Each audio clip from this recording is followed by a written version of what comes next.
I'm Bob Engels, and you're listening to Twin Peaks Unwrapped. I got idea, man. You take me for a walk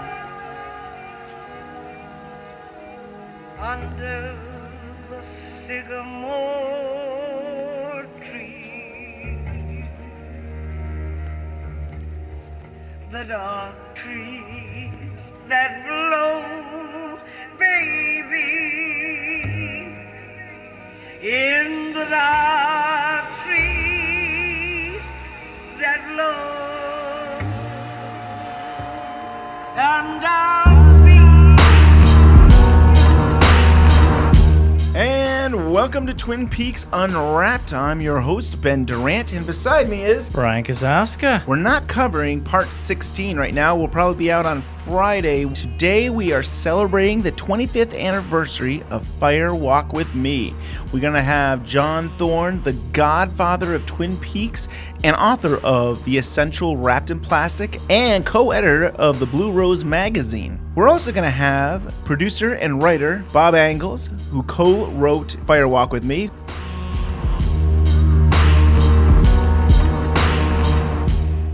Hi, John. Hey, guys. Good to talk to you. So with it being the 25th anniversary of Fire Walk with Me, I thought it'd be great to have you on the show, but I didn't want to focus on really the movie or the missing pieces. I wanted to try to go somewhere in between and see some of these other little details that maybe I thought could be interesting, like stuff from the script. Yeah, sounds great. You had access to the July 1991 script of Fire Walk with Me. I thought it'd be fascinating just to go through some of that stuff and maybe some other details along the way. So you've been on the show before, and we've talked about it, but it was interesting that like Cooper originally was the one that investigated the Teresa Banks It was cool. case. It was cool because so everything where Chet Desmond is in the original script, it's Cooper who's doing the investigation. Yeah, that's right. And if you've got that earlier draft of the script, you can see that that's probably the most significant change, although there's quite a few others. But yeah, the entire Deer Meadow sequence where they go to investigate the Teresa Banks murder, which we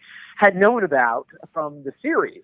We knew that this had happened, and then it had also been briefly, talked about in the Cooper autobiography. Right. So the original intent was to have Cooper go investigate that murder, and then when Kyle MacLachlan, pulled out, didn't want to participate for as long as they needed him, then they changed it so they created the character Chet Desmond. I think Robert Engels says in an interview somewhere, the co-writer of the script, they just changed the name in the script from Dale Cooper to Chet Desmond, and practically all the dialogue that they originally wrote for Cooper was just given to this other character, Chet Desmond. It was really cool to read that script and picture Cooper there doing everything. Right. And John, I'm a big fan of your dream theory and everything. I don't know, you read this and you're like, this fits into this mythos of Twin Peaks, and you're just kind of like, yeah, I mean, I could see that this Chet Desmond guy not existing and this being how Cooper would perceive himself reliving this investigation. We should just briefly comment on that. And we done the dream theory before, and obviously the new show is giving us a lot more information, which is expanding, how we look at the whole thing. But look, if you just had Fire Walk with Me by itself, and you didn't even have the old series, if people were trying to watch this as a standalone film, then you kind of have to find a way, at least I did, to make it function properly as a standalone work so that it had a little more cohesiveness to it. And that's really what the dream theory was trying to do, is trying to say, look, the film works if you sort of has a little more strength to it, if you can envision Cooper as this lead character, which is what they wanted to begin with. I mean, they didn't intend to go the other way. But Fire Walk with Me, and we can talk more about this as we go on, Fire Walk with Me was a work in progress. From scripting, through shooting, through editing, it constantly was going through changes. And Lynch was struggling, I think. It was very difficult work for him to craft, I think, and trying to craft something that functioned and, as its own thing. And so, but the fact of the matter is, 25 years later, he got an opportunity to go back to this storyline in the new show.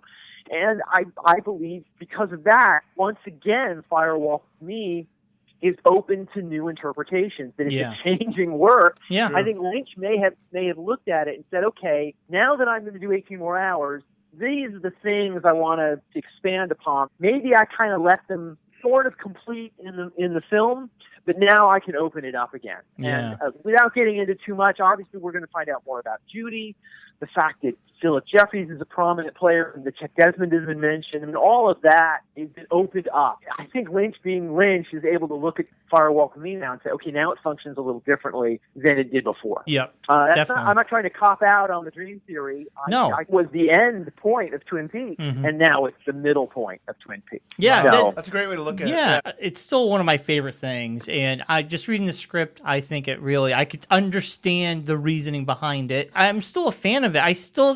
There's still definitely ways how it could work. there is, and I'll say one other thing, and we don't know. We have 3 hours to go. There's a very curious thing that happened in either part 15 or part 14. I can't remember which part it was, where they said that Philip Jeffries visited the FBI office in 1989. Yeah. And I think a lot of people online were like, well, wait a minute, in the film it should be 1988 because it coincides with the Teresa Banks investigation. It's interesting because this script that you've got now in front of you, the pre-release draft, or the early drafts of the script, has the Philip scene taking place in 1989.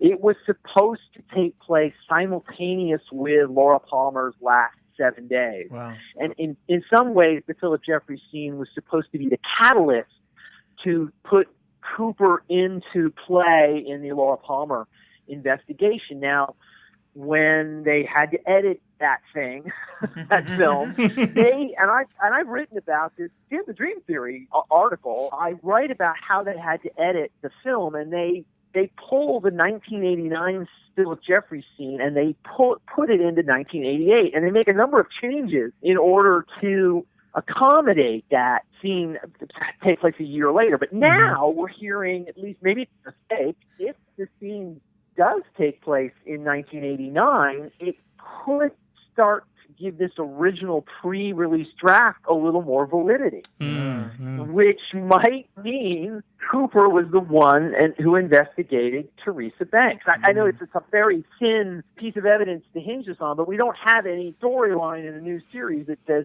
that Chet Desmond went to investigate Teresa Banks. We just know there was a Chet Desmond. Very, very thin, and it's a weak hinge, but that 1989 got me really thinking, that's what they intended to begin with. Yes. That scene would take place in 1989. Are they rewriting Fire Walk with Me a little bit? Or are they going back to the original draft of Fire Walk with Me? Right. Who knows? Interesting. Yeah, and I don't know if it's in this draft. So there's a calendar, and it says, I think, May 1989.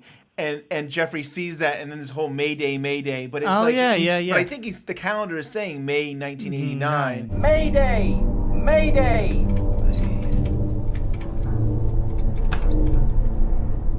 February 1989. There's so many other elements where they're talking about dreams. Jeffrey's talking about we live inside a dream. We have music that seems to be. I know Lynch does that in a lot of his works, but there's so much dream elements within Fire Walk with Me. I definitely can see how you can still say that parts of this is a dream, possibly. And in the new series, we got that. Oh well, we've got a lot of dream stuff in the new series. Let's just say this: as a Dream Theory, again, my attempt to try to reconcile some of Fire Walk with Me, but whether you believe it or not, and that's certainly fine. I don't, if you don't, but there's no question that the first 30 minutes of Fire Walk with Me were changed in a number of ways. The editing in the first 30 minutes is different than in the following hour, a half or hour and 45 minutes or whatever. I've said it before, and there's a lot of doubling that goes on in that first 30 minutes. It's not present in the rest of the film. We get lines repeated twice, over and over again. You get all these repetitions over and over again. And none of that was in the script. So, why is that suddenly there? That's something that was crafted in editing. And I think Lynch, in the editing of Fire Walk with Me, was trying to do something with the film that was taking it beyond the script. Whether the Dream Theory is the solution or not, who knows? But there's no question there was some deliberate effort put into making that first 30 minutes very different, I think. Anyway, I think it feels different than the rest of the film. And I'll just say this. Who the heck is Lil? Are we ever going to find out? I mean, Lil is one of the most curious parts of the entire Twin Peaks mythology. She is in that first 30 minutes. Is he going to return to that in the next 3 hours? Who knows? Who right? knows? That's a pretty strange piece of the story. And Anyway, I'm sure I said this before, but Video Watchdog back in the day, you said it was kind of like Little Man, like the whole idea of the little man from another place danced in one place. It was almost like it was really another code. There was certainly a parallel there, for sure. Right. Yeah. I thought we'd get into some other stuff from the script. We had Deer Meadows, and there was talk about these shady police officers, and there was a storyline in the script where Deputy Cliff actually lived in the trailer parks, which then kind of makes you think, was there more connections between him and Teresa Banks? And actually Chet Desmond actually calls him out on it. It's like, oh, well, I had got coffee from her or something at Haps. They were portraying the local police in Deer Meadow as being corrupt versus the upstanding police that we see in Twin Peaks. Deputy Cliff, he was doing some criminal dealings. And then, of course, he shows up later in the story delivering drugs to Bobby in the woods, and they kill him. Which I've always wondered, I still wonder, are they going to ever address that in the new show? I mean, Bobby did kill a guy. Right. But they don't know. He killed another law enforcement officer. Wow. But do they know Right. they don't know it's Bobby who killed him, though? No, but it's funny that, I know. Bobby knows. Yeah, Bobby knows. Bobby knows, and I wonder if Bobby's been able to somehow move past the fact that he killed a police officer in the woods. But maybe they will talk about it, or maybe it doesn't matter. But but Cliff, that deputy was he was involved in some shady deals. And you could potentially connect him, it's sort of off in the margins, but he had perhaps some connection with Teresa Banks. He had some connection with drugs. Teresa Banks had a connection with Jacques Renault, and so Jacques Renault was part of the drug business too. And so you can see that there might have been this sort of organized crime in the rural parts of Washington State that was somehow connected between Twin Peaks and Deer Meadow. Yeah. Definitely. So in this July 1991 draft script, there is a sex scene between Cooper and Laura Palmer. I mean, like, what the heck are they thinking? What is Bob Engels and David Lynch thinking? I would say, I was telling Ben, in the script to see the word, Cooper appears in her bed and they make love. Now you don't hear the word sweet love. Yeah, but you don't hear that word being used around Laura much. Love. It's interesting they made love, which people just use and abuse Laura. I'm happy they took that out because I saw it as Laura is a sexual object for many men. Yes. And to make your hero that ultimately is going to save her have another sexual encounter. It just would really diminish that. And it's interesting how it's worded in the script about they make love. There was intimacy there. It wasn't raunchy sex. Right. Yeah. Well, that's really interesting, and I think you make a great point. It's a good idea that they removed it, and I'm not surprised. Even if Cooper McLaughlin had participated throughout and was available for all the different times to shoot, they might have removed that anyway. It's hard to say. I've written a long essay about Laura Palmer. I mentioned that a lot of people know about the dream theory essay, but I've written actually more about Laura Palmer in Fire Walk with Me than I have about Deer Meadow. And Lynch was trying, I think, in Fire Walk with Me to strengthen that character of Laura, to give her some agency, to make her less of an object and more of a subject. You can see what he does throughout the film to try to empower Laura in a very, very difficult situation because, and I mean that script-wise, because we already know Laura Palmer's going to be a victim. So how do you make her someone who can take charge of her life if she's going to end up being a victim? And so he had to really struggle, I think, with Fire Walk with Me. And that scene, I think probably would not have fit with that idea that Laura is her own person. She becomes an object, perhaps, again, it's hard to say how they would have shot that, but it is good that they did not use that scene. I agree. Yeah. The interesting thing is that, we have the original Red Room dream sequence where Laura does kiss Cooper, and there is this kind of sense that Cooper is in love, maybe with the mystery of solving who killed Laura Palmer. I didn't feel that very sexual. I felt it was a very, it was just done in a proper way. Innocent way. Kiss. The idea that there was a very, very important, strong connection between Dale Cooper and Laura Palmer. And they shared the same dream.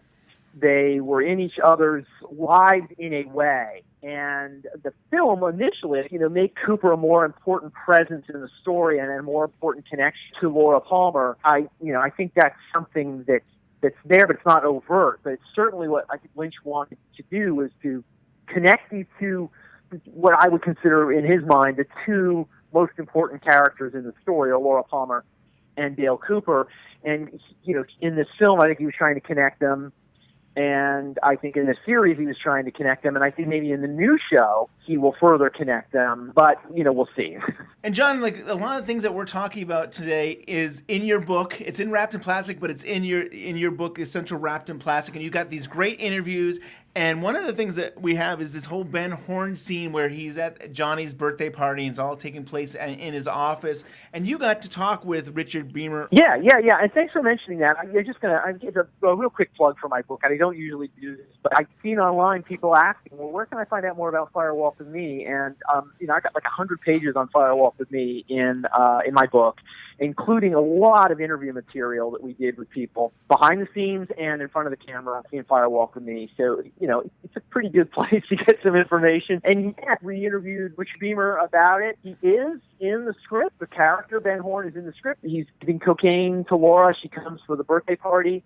And Richard Beamer did not like that characterization of Ben Horne. He did not want to participate in the filming. Seeing it scripted, I don't believe that was ever shot. I don't think he was involved in the production of the film in any way. He just didn't like the portrayal of the character.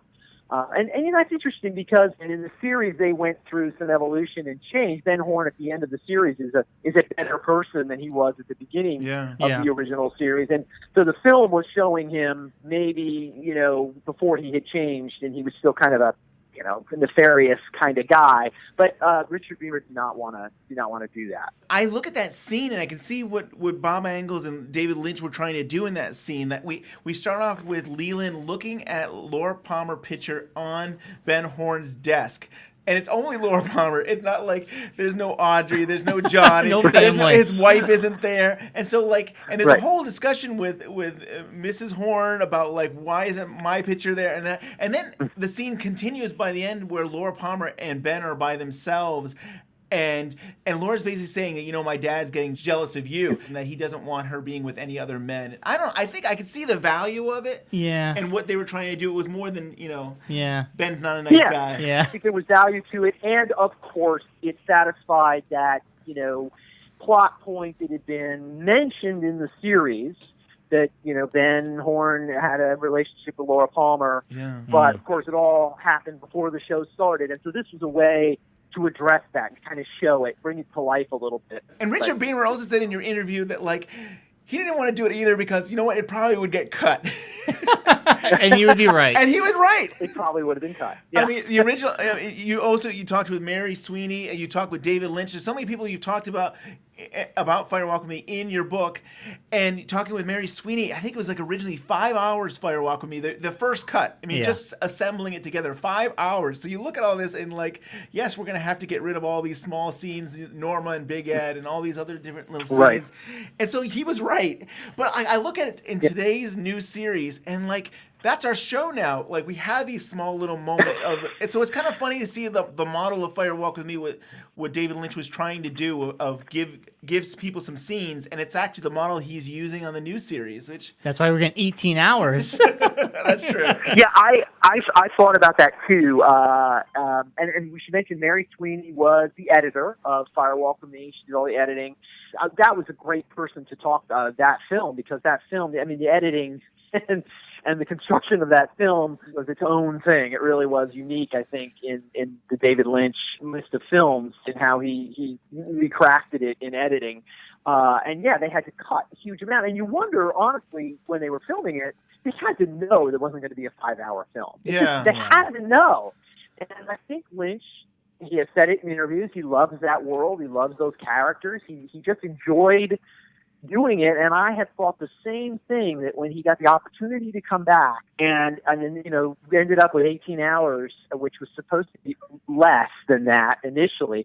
I think he pushed to say, I need to live in this world. I need to explore it. I need to take my time with it. I need to go down these various paths, whether they go anywhere or not. And he was perhaps remembering what he wanted to do in Fire with Me, but really just couldn't accomplish.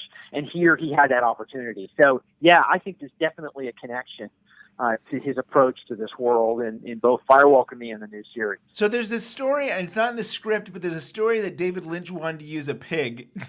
Can you share a little bit about that? I know probably as much as you do about that. I don't know a lot. I know, what we've all read is that there was supposedly a scene where Laura's in bed, and I don't know if this is simultaneous with the Bob scene where he comes through the window. I don't remember exactly where it is, but in there was supposed to be a pig's face, a pig's head above her, as if she was in bed with a pig. And the word we hear is that Cheryl Lee was just like, no, I'm not doing that. You're crazy. I'm not going that far. Right. And I don't know how true it is. I guess Cheryl Lee probably has done interviews to confirm it. But what Lynch, this is what always gets to me, is what was Lynch's intent? Why did he think that might be important? What was he trying to do there? So, I don't know. But the story is he was going to do this, and she said no.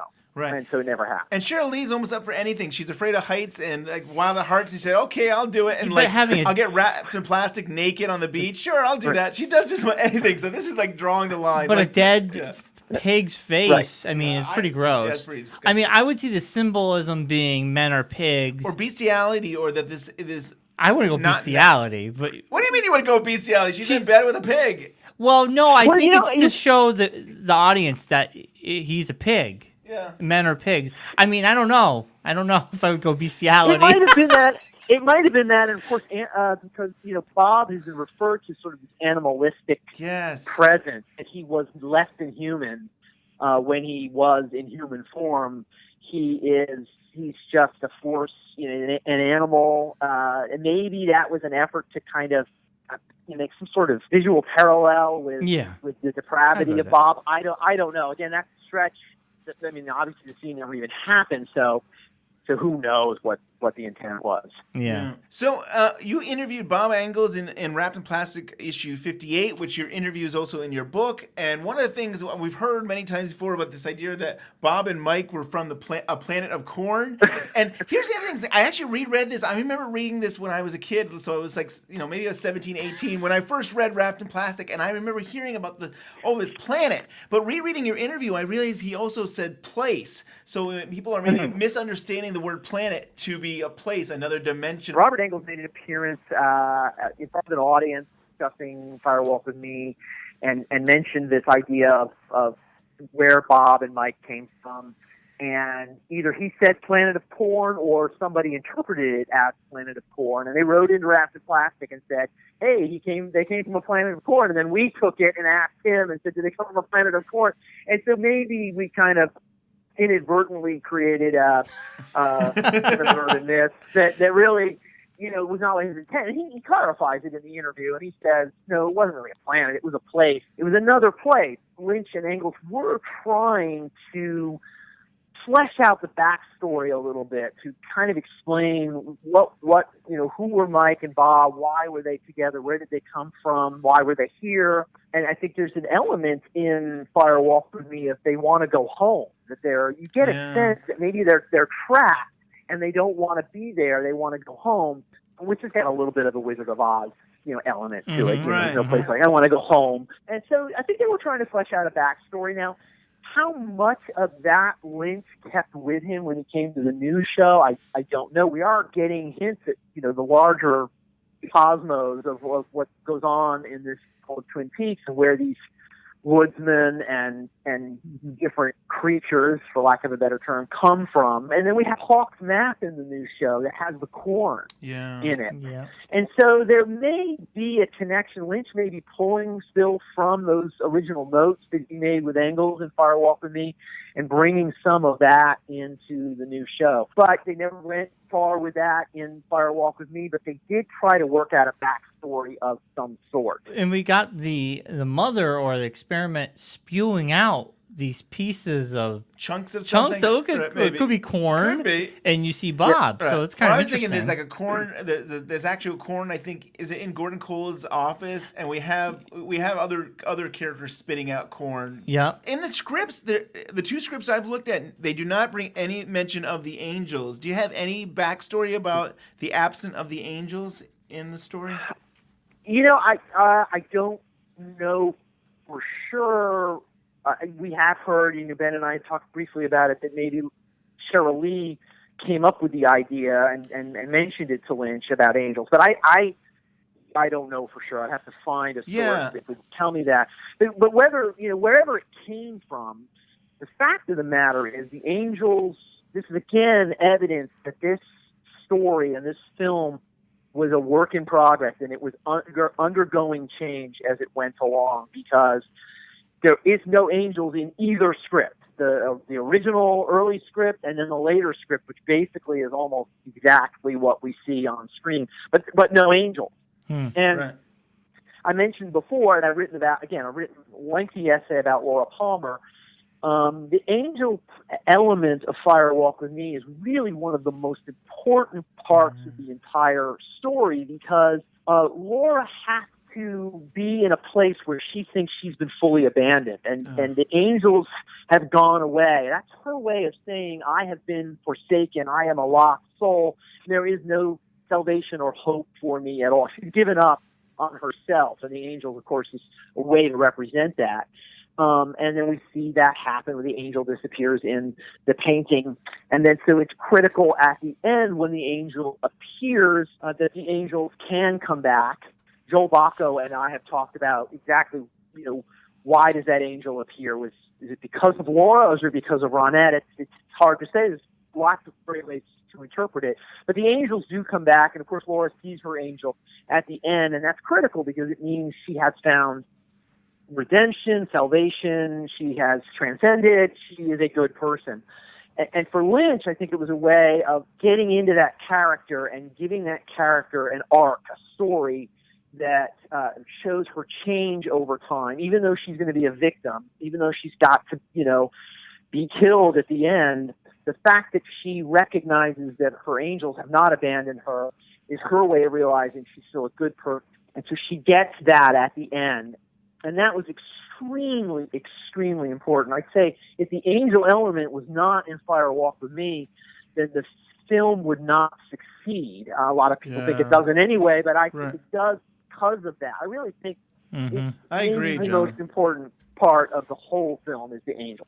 I totally agree. Yeah. I mean, like, it would be such a bleak film. It would be such a downer film. Like, it's amazing. Like, this is a movie about child abuse, and somehow, because of these angels, you feel like there's a sense of hope, and that somehow she was saved. She's worth something. Like, to start off with saying, "Oh, the angels are disappeared," and you lose all that hope, and then to see at the end, no, they've been there all along. And you've said this in your essay about how, like, Lynch would look down on them. I think when Laura and Donna are talking, and it's like that that element, the point of view of the angels, that they were there all along with her. I think beautiful. That's incredible, a great thing. But yeah, I can't imagine the film without this element. And I actually love, I see why he was cut out, but I love the whole Doc Hayward missing pieces scene too, where he's telling a story about the angels, and he's trying to let Laura know that the angels are not haven't abandoned. I think that's too overplayed, because then you would foreshadowing and take away the moment at the end, but it was still like a beautiful scene. No, and the angels are extremely important, and yes, you're right. And that, we have a hard source for that comment about the point of view. That comes from an American cinematographer essay or interview with Ron Garcia, who was the cinematographer on Fire Walk with Me, and he said that positioning of the camera directly above Laura and Donna was deliberate. That was supposed to be the point of view of the angels. They are watching Laura and Donna, and they have not abandoned them. That's their point of view. And again, it's not in the script, but it was, it's so funny because the script was done and it was changed, and they're shooting, and as they're shooting, they're changing it. They're adding new things that aren't even in the script, which we know, in fact, they did for the new show as well. Stuff was being added as they were shooting. Yeah. And then they get into the editing room, and they start to make changes again. Lynch and Sweeney are moving the film every scene. A year earlier, they're changing a lot of stuff. They're dubbing new lines in that were obviously, recorded after the principal photography, and it may be that the new show gets some more. So yeah, that's awesome.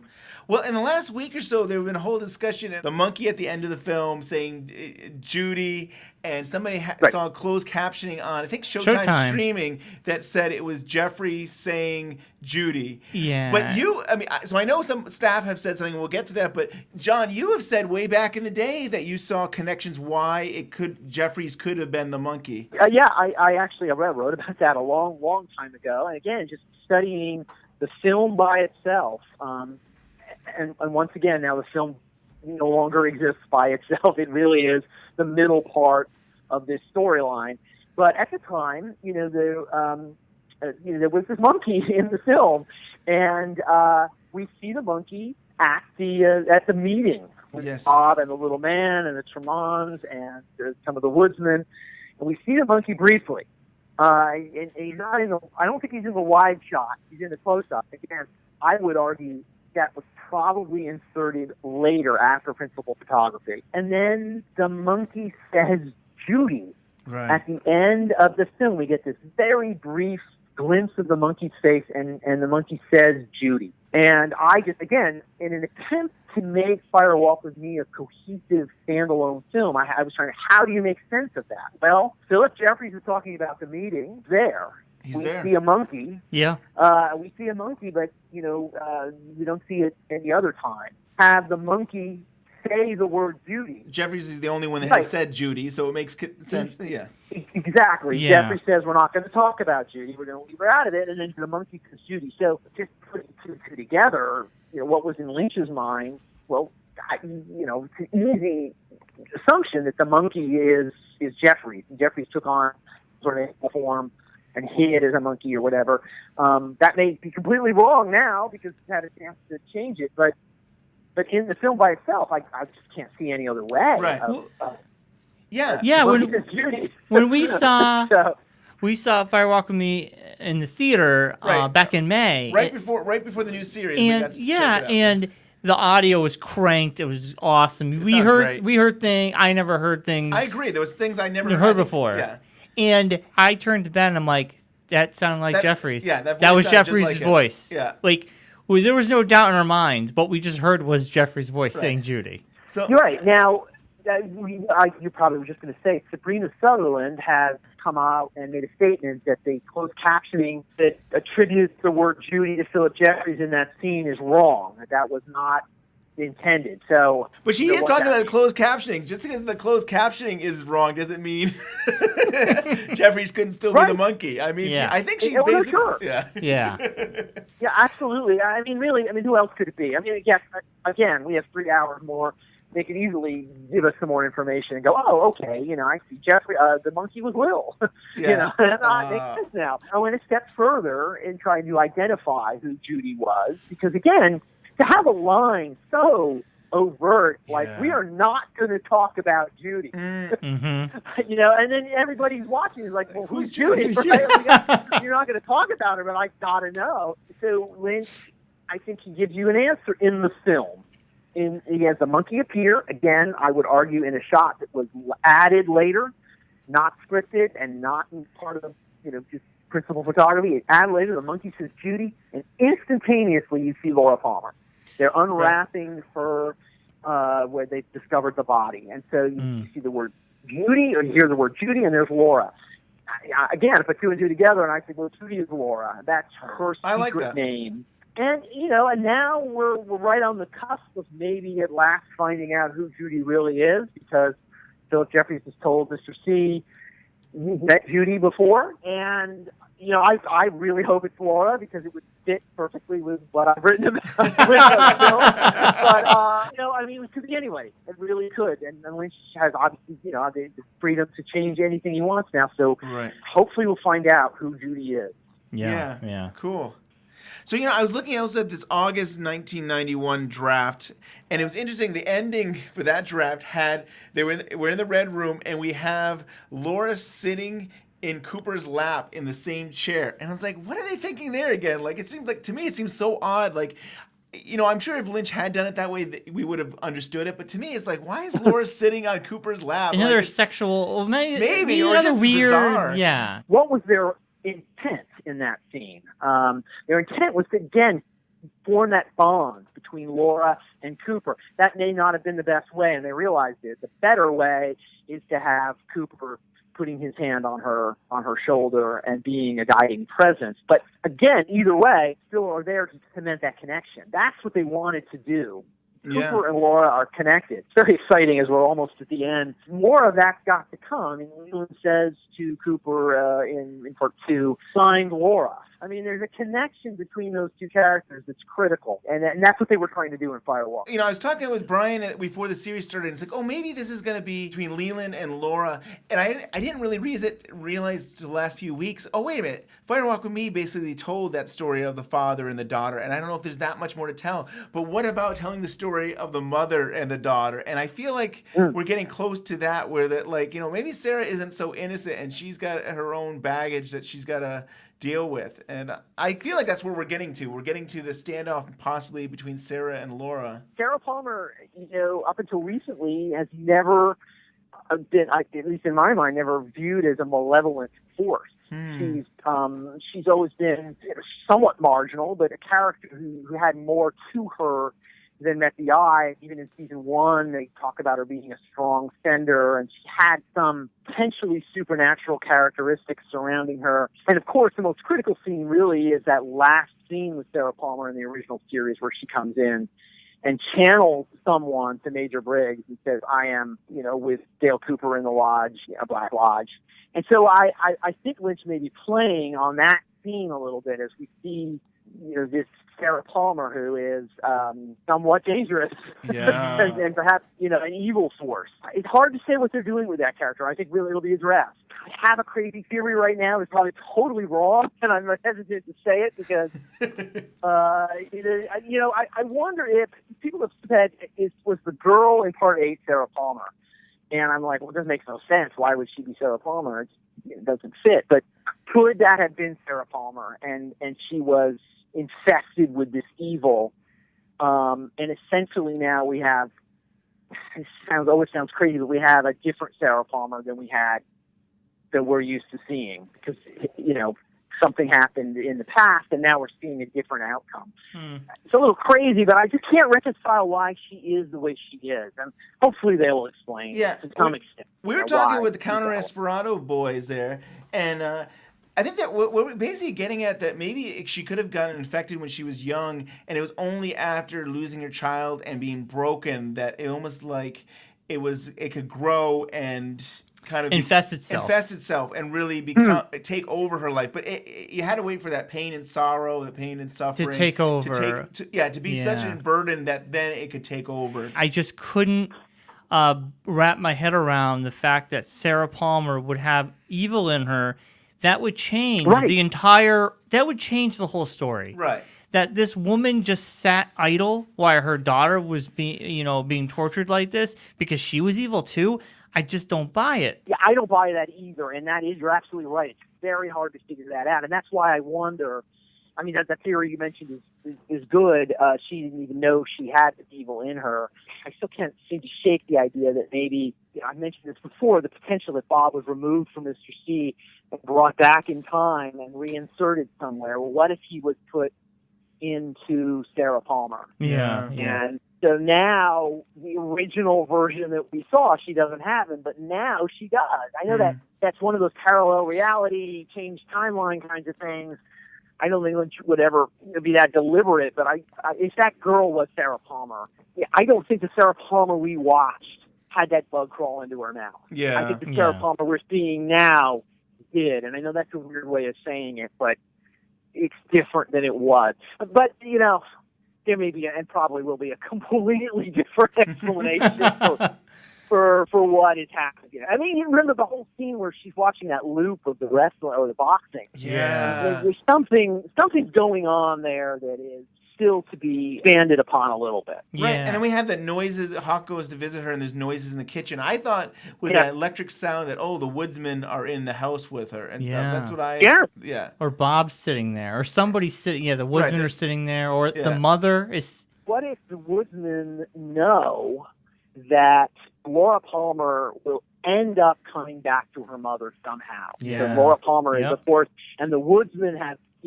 basically are attempting to intercept her. They're trying to be a step ahead of Laura. I like that. They've gone to Sarah Palmer just waiting for Laura to show up. That would actually make some sense. That Sarah Palmer was unfortunately a victim again. Right. But she's bait. The forces were, they were trying to intercept Laura, and they're a step ahead of her by going there. Yeah. I don't know. I just thought of that like now. That. I like that a lot. I think that's where we're going. We talked about that in our last show a little bit. I thought that it makes a lot of sense. Well, I've gone through all the things mostly I wanted to talk to you about, but my last thing was really how it's interesting that, Lynch said you really should watch Fire Walk with Me before the new series, and you're seeing how Fire Walk with Me is being incorporated in the new series. It's really is fascinating to see them taking old stuff from the original series and the movie and incorporating in this new series. So cool. Yeah, no, it really is great, especially for longtime fans who spent so much time looking at the show and Fire Walk with Me to see it incorporated in such a fundamental way to the new show. I remember before the show started, I mentioned it to you in the past, I've been often surprised when I've been on Facebook or some forum somewhere, and even talking to people in person who said, I watched the show, but I've never watched Fire Walk with Me. I'm a big fan of Twin Peaks, but I never watched Fire Walk with Me. I'm thinking, first of all, you've only seen half of it, essentially. Never seen Fire Walk with Me. And second, the new show, Fire Walk with Me is a fundamental part of the new show. I mean, if you've not seen it, Philip Jeffries makes no sense. Right. None of the Gordon Cole dream and the flashback is going to make any sense. The Blue Rose makes no sense. Yeah. In that it's a brand new concept. Where did that come from? Right. It was in Fire Walk with Me. It was introduced there. Honestly, Fire Walk with Me is an essential component to the new show. So true. Hopefully people have gone back and watched it. I don't see how you can watch the new show without it. I agree. Yeah, it's definitely. Essential. It really is. So you've got your Blue Rose magazine. I think you're only about a month away from the issue coming out, issue 3. I am very excited about this issue. It's an episode guide that you put together, John. Can you give us a little bit of taste, or how did that come about? How's the new magazine? Yeah, no. In fact, I was just editing. I think got some work still to do, but the content is done. The content is done. And I'm trying to write a little bit of an explanation as to why the episode guide is the way it is. Because, first of all, it's only parts 1 through 10. We split it up. So parts 11 through 18 will be in issue 4. Parts 1 through 10 are in issue 3. They're all written.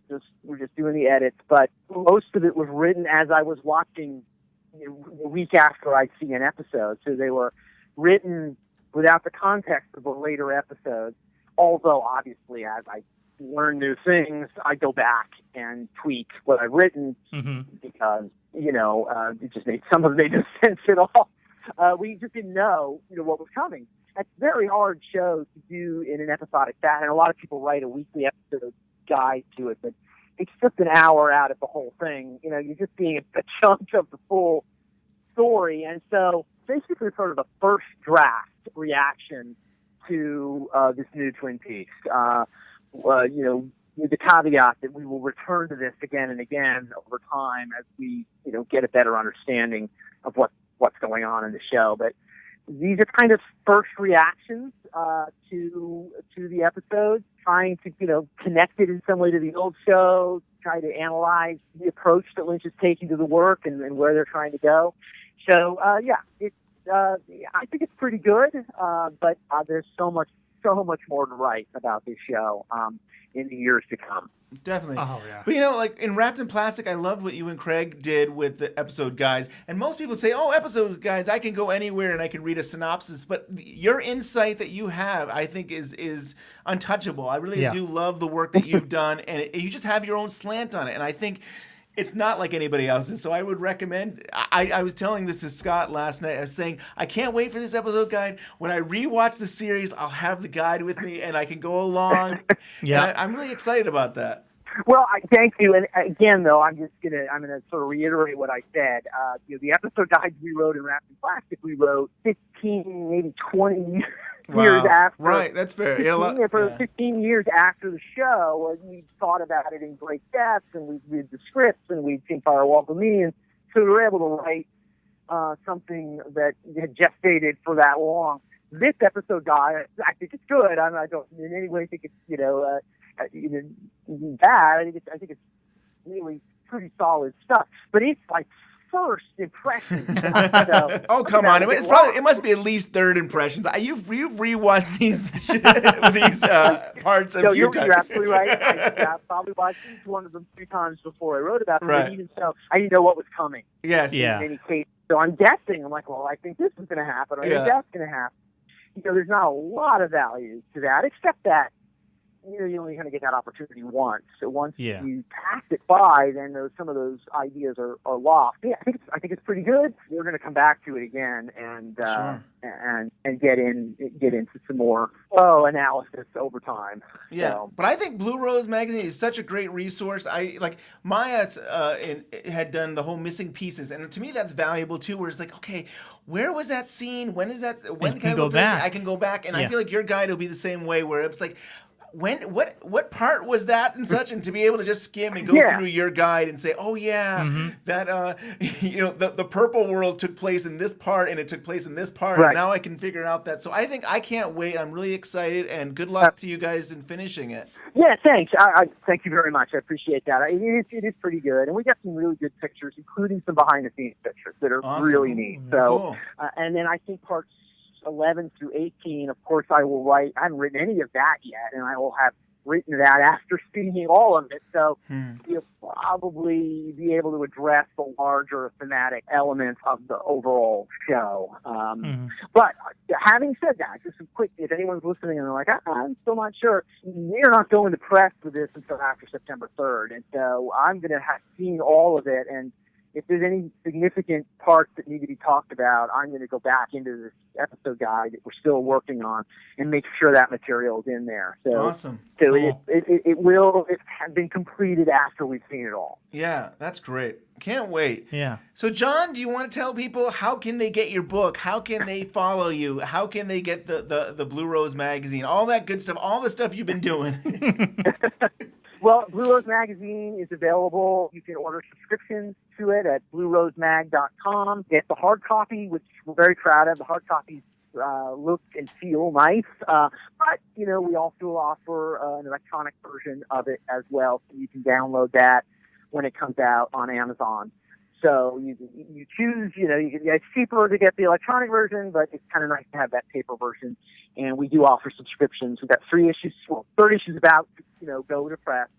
4th issue is pretty much we know what it's going to be. And we've got content planned out beyond that. So my book, which collects, the essential parts of Wrapped in Plastic magazine that pertain to Twin Peaks, including, again, a lot of that Fire Walk with Me. Yeah. That's available on Amazon, the Essential Wrapped in Plastic. And you can buy, the e-version or the hard copy of that there. And you can follow me on Twitter at Thorne Whip.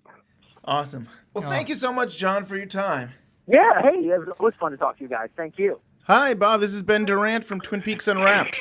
Hi, Ben. How are you, man? Well, thank you so much for your time. I've been a fan of Fire Walk with Me for 25 years. I saw it in theaters. I think it's a masterpiece. I really think it's an amazing film. Wow, thanks. I do. I mean, it's a tough film. It's a challenging film. It was challenging back then. It's still, I think, a very challenging film. Mm-hmm. But I'm interested in that. In June of 1991, the last episode of the original Twin Peaks series aired, and about a month later, David Lynch and you had maybe a first draft of Fire Walk with Me. So I was curious, how did it come about making the film? How did you get involved with it? I was working on the show, and that really was my first TV experience. I don't know, David and I got along great. As Dave would say, Ike and Mike. He asked me if I'd like to write a script with him, but it wasn't Twin Peaks. I think we started In Heaven or Dream of the Bovine. I'm not sure which one we started. And we'd work at David's house. One day, I think he came from a meeting with CB 2000 or whatever that company's name was, Monsieur Bouygues, and he said, we're going to write a Twin Peaks movie. Cool. And we just started. Wow. So we just jumped in, and it sort of turned into what it is. It's a, prequel and sequel. That's kind of the idea, that it would cover everything. Totally. Before and after, which kind of does. Yeah, it does. But I think he didn't feel like he was done with the series. It was my guess, looking back on it. And so we just, he came in, we'd sit in the living room, and he came in and said, let's go. So we started. That's awesome. Wow, isn't that something? I think this film is very brave. It's very brave what you and David wrote. It's kind of a taboo subject because it's dealing with incest and child abuse. And I guess what I'm wondering about is, like, when you first started, were you say, I'm going to just deal with the last 7 days of Laura Palmer? Or were you looking at it as, no, we're going to have to deal with these subject matters? That's a good question. We sort of went where we went. Do you know what I mean? Yeah.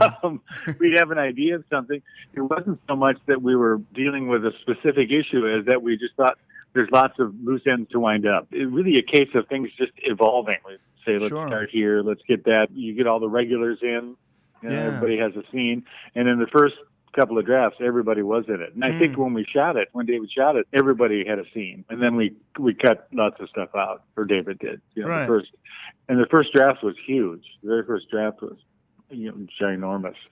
I bet. My guess is that first draft was probably 180 pages, something like that. And I think the first cut of the film was like 5 hours. So it's like you could have had like 2 films with all the material you guys had. Yeah. And I think David at one point wanted to do an intermission, and then whoever was, I think it was Bob Rainey, who was the money guy behind this part of it in America, said, no, you can't do that, because we got to be able to show this movie, 5 times in a day or whatever it is. The time wasn't going to work out. Rewatching it, I always have different feelings, and definitely as a father now having children, I have different feelings. And I guess when I was a kid, I felt like, it's all about Bob and he's so evil. And now I feel like there's a little bit more responsibility on Leland. And I wondered how you felt about that. Yeah, I don't know. In my mind, when I think about it, it wasn't so much about solving the mystery, but I guess it was,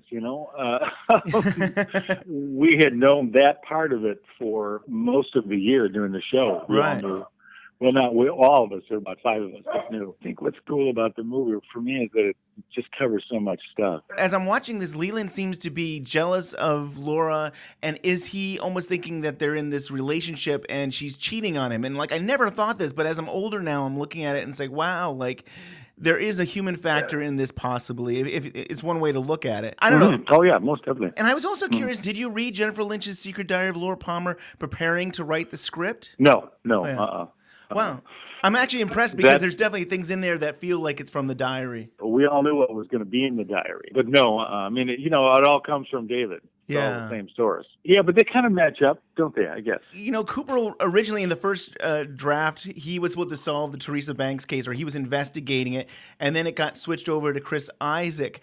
And I'm sure you get this asked all the time, but I thought I'd approach it as, if Kyle MacLachlan had decided not to do the movie at all, do you think Chris Isaak would have taken on more Cooper role of talking to Albert and Cole and being in Laura's dream and saying, don't take the ring? Could you have seen Chris Isaak having a bigger role in the film? Oh, yeah. Kyle at first didn't want to do the movie, as I recall. And we said, well, then Chris Isaak will. It's pretty simple. Right. And somewhere in the course of getting everything ready to go, Kyle reconsidered.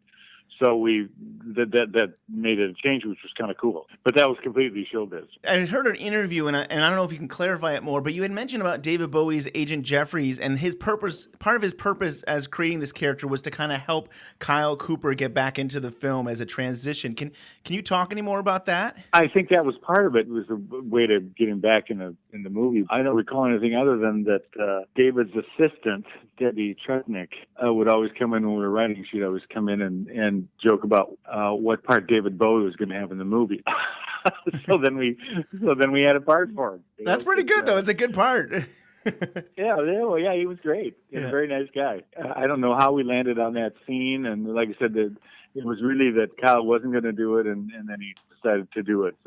But that kind of helped. That kind of makes it cool. Yeah, very cool. And we kind of talked about, you had all these other extra scenes of other characters from town, and I think in one interview you talked about it was kind of a detour from the storyline of Laura, which I thought was a great concept.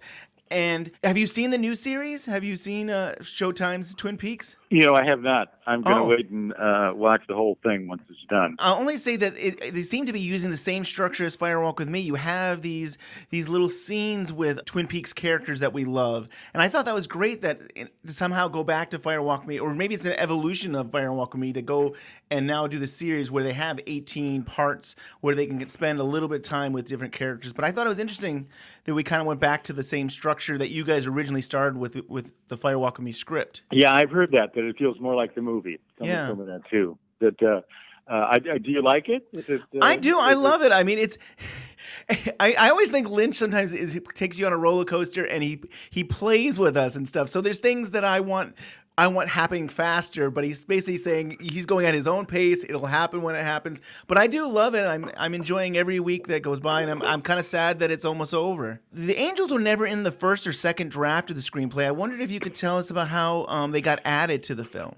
We talked a lot about redemption of Laura. Do you know what I mean? Yeah. And I think that's where the Angels came from, is that idea to lift her up, literally. And I'll just say about the Angels, boy, it would be a different film if they weren't included. It was such a bleak film, and you didn't feel like there was any hope. But to have those angels in there, you felt like, wow, maybe not in this life, but in the afterlife, Laura had peace, and it was hopeful. And I thought it was a beautiful thing to end with that. Yeah. Oh, I thought it was gorgeous. So your wife had a part. She did several things in the original series, and she did stuff in the film.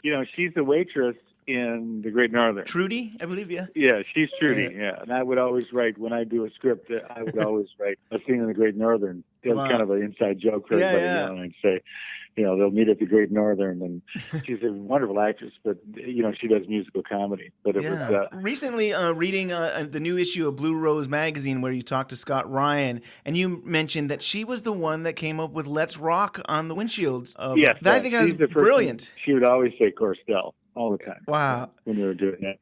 It's her idea. That's so brilliant to actually go back to a few words that the little man from another place said in a dream, and she remembered that and actually decided to incorporate that. And of course, we as the viewer are the only ones that really know that supernatural meaning. But yeah, you'll have to tell her how incredible that it was that she added that. I will. Yeah. She'd also, Michael Anderson, the guy who played little man from another place. Guy. Most of the time when you see him on screen, my wife Jill is somewhere just off camera feeding him the backwards lines. Oh, wow. A lot of the stuff where he's like looking up, he's actually listening to Jill. Isn't that something? Isn't that something? Wow. Yeah. Then David would redo it in post too. I think he looped a lot in post. Definitely, David Lynch always seems like he's constantly changing things. I mean, he's changing with you on the script, and then he's on set, and then even in post, he's got one more time to change it if he wants. There's so much of it is instincts for him. Yeah, and he'll change stuff in a second. I had read in an interview that you and Lynch would have ideas and you talk about things, but for other films, and one being a Hollywood film, which later became Mulholland Drive. And I was and I was interested by that, and I was wondering if there was talk that Sherilyn Fenn was going to have like her own spin-off TV show, which was going to be kind of like Mulholland Drive. Did you ever have a part in that whole Audrey spin-off? No, I can remember that. I hadn't thought about that until you brought it up, but I think you're right. I think there was going to be a spin-off at some point. We would have lots of different ideas. There would be lots of stuff. You'd say, well, that would be a cool idea. That would be a cool idea. Everything from biopic of somebody to other projects that David had started and abandoned. Or there's a real common thread with a lot of filmmakers are fascinated with Tesla. At one point, David thought about that. But, I know Spielberg has a Tesla script. I think Coppola has a Tesla script. He's a fascinating guy. You'd be talking about that, and then you'd talk about Sherilyn Fenn, and then, it just kind of moved around. You're spending the whole day together, so. It's everything from an idea for a project to going and getting speakers. And so going back to like probably the first script or one of the first drafts, you also had a scene where it was Johnny's birthday party. At one point there was going to be a birthday party in the series, and I think that's where that came from. And that got cut. Part of the reason to do the birthday party was I wanted to get Bamer and Russ Tamlin to sing together because they hadn't done that since West Side Story. Right. And you still got it, though. They both said no, they're not going to do it. And then they both did it. Right, for the Civil War scene stuff. I love that. That's great. Mm-hmm. This year is the 25th anniversary of On the Air, which you were a part of. Did you have fun making the show? Oh, God, yeah. It was a blast. I think I wrote 3 of them, and David and I rewrote all sorts of it. You know what I mean?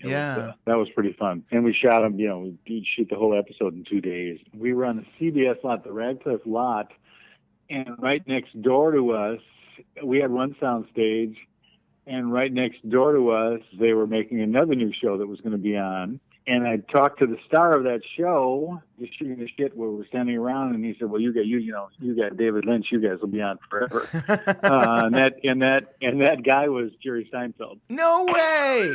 That's crazy. Isn't that funny? Isn't that funny? Oh, that's so funny. He said, no, we got to fight to keep it on. You guys will be on forever. Right. And then, it did take a little while for right? It took Seinfeld a little while, but once they got started, I mean, it was really, I think, Jerry's decision to end it. They probably could have gone forever if they wanted to. That is really funny. Completely. The irony is pretty good. Well, before I go, is there anything else you want to share with us about Firewalk with Me? I think the tribute to movies like that, or any project, is that they hold up. I've been teaching at Cal State Fullerton for a while. I do master classes.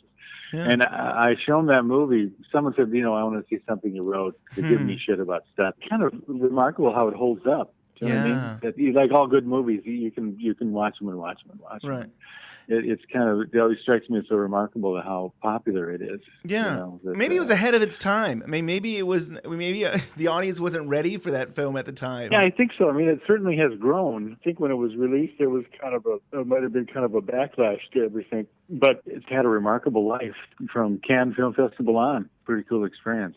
And they did not boo at Cannes Film. I was there. I think, like I said, there were lots of people who weren't quite ready for what we did. But 25 years, that's kind of remarkable. It's kind of a great experience. And now we've lost a lot of them. Warren Frost, unfortunately, passed away, and I think he was a professor of yours back in the day? Yeah. He was. Small world. Warren was a professor at the University of Minnesota when I was there, and I've known Mark since he was 12. 13, wow. Something like that. Wow. I mean, I could walk you through episodes of Twin Peaks, and you can see all sorts of Minnesotans. Right. I hired, and then we hired. Chris Mulkey is one of my best friends. Oh yeah, who played Hank there? So that's where Chris's stuff. I wrote that for Chris. That's wow. Chris. You know what I mean? So that's awesome. And then the brother-in-law there, he plays in Invitation to Love. I'm trying to think who he is. Montana. Lance Davis. Lance Davis is my classmate, and Hank Jennings goes to the Pro Board. The Pro Board are all Minnesotans. Oh, really? That's awesome. I love it. Wyndham Earle. Yeah. Ken Welsh, I've known forever. I mean, that was my idea to cast Ken. Nice. I thought that was great.